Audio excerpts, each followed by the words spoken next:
My name is Jonathan Gustin. I'm the founder of Purpose Guides Institute, and I am going to introduce myself for 1 minute, introduce Purpose Guides Institute for 1 minute, and introduce Joanna for 1 minute, and then we begin officially. I am a purpose guide, an integral mentor, a meditation teacher, and a psychotherapist. I call myself an integral mentor, meaning that I help people to wake up to the unbounded awareness. I help people to grow into what I call emotional adulthood. And I also help people to make the descent, the burrowing down into our depths, where we discover our calling, our destiny, that image at the center of us that will guide us in our work as a demonstration of love in the world. That's how I think of calling. There's this quote I say all the time. It's from Frederick Buechner, and he says, "Find that place where your deep gladness, your deep joy, and the world's hunger meets." And so the Purpose Guides Institute was founded 17 years ago. Back then it was called Integral Awakening Center. And we do basically two main things. One is we train people to do the thing that I'm doing, which is purpose guiding work, and also run courses, teleseminars that help people, support people to find their own purpose. And Joanna Macy is one of our guest faculty. She's come a number of times to Purpose Guides Institute. Will be coming again next year. And so just to tee up this book club, she's the first person I asked, which speaks to my love and respect for her. I'd like to have all of the different guest faculty. We have Michael Mead and Adyashanti and Jean Houston and many others. And I'm inviting people who have a written body of work, but also mostly are living the very thing that we're teaching, which is to embody your purpose as a gift of service, as a demonstration of love. And so to me, Joanna is one of those people who is the very thing that I regard as integral. This wake up, grow up, show up. To me, she is an awakened being, an emotional adult, which is maybe even more rare, and then someone who is living their soul's purpose in an embodied way. So that's the origin of the Purpose Geeks Book Club. Not to mention that I just love reading and studying and wanted to do that with some friends. So on that note, Joanna, please take the mic, and we will. Well, Jonathan, when I hear you speak about your calling, that you have been called to help people find their purpose, I find myself almost choked up. I'm remembering a young Joanna. And I didn't know, I felt I had to have a purpose. I had to feel that my life was going to amount to more than what I saw, than just getting married and having a family, which I've loved doing.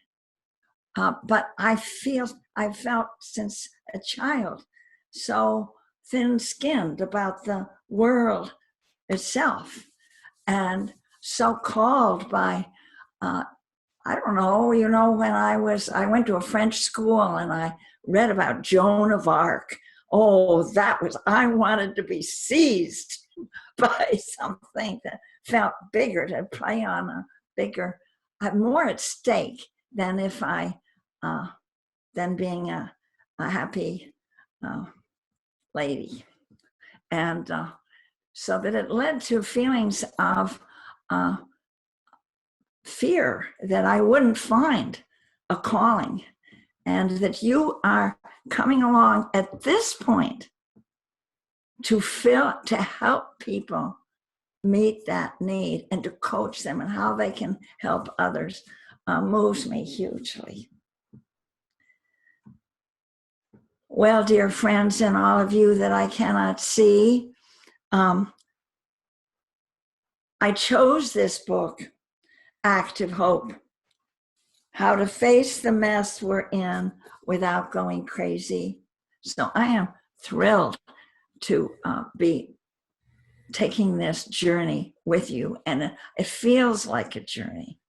Trust in our own responses, the trust even in our grief and confusion, as well as in our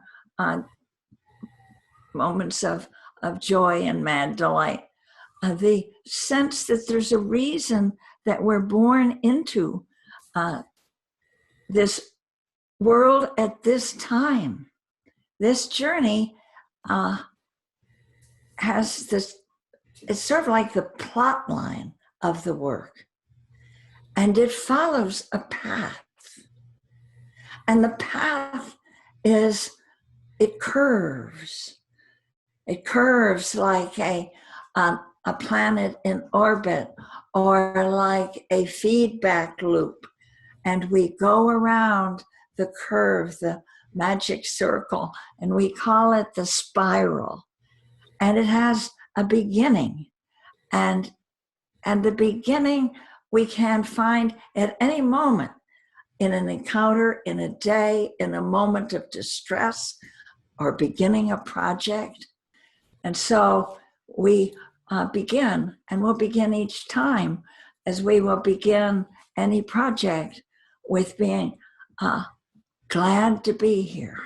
That's our birthright, to be born into this planet and be glad to be here. What a hallmark of the work is that we are unafraid to see what's happening to our world. That's a big order, isn't it? Who wants to look in the face of so much squashing of hopes, so much mendacity, as we can see in our nation and its role in the world, and in the alt-right and neo-fascist groups around the country? Because we love our world and we love life so much that we care. We care at what's happening. And in that, being able to care, we find that we are suffering with our planet and with our brother, sister beings of all species. With together become ways that we can help each other wake up to the power that is in us.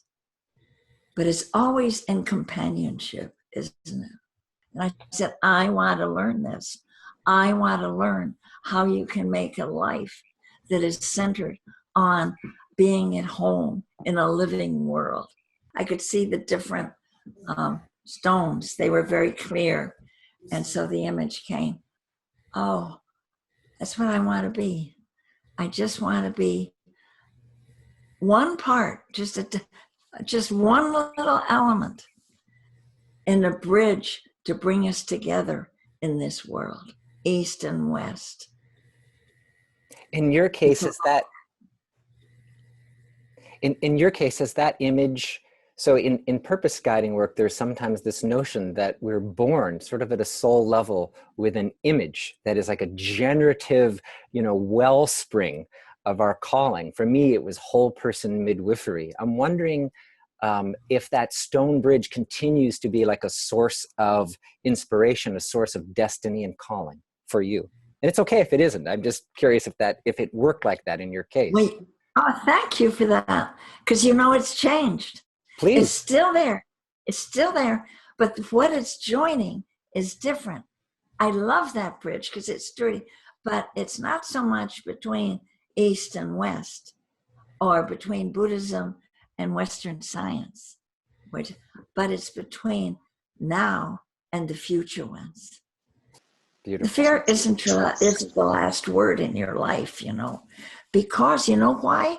Because you're born now. You are a living part of our living earth.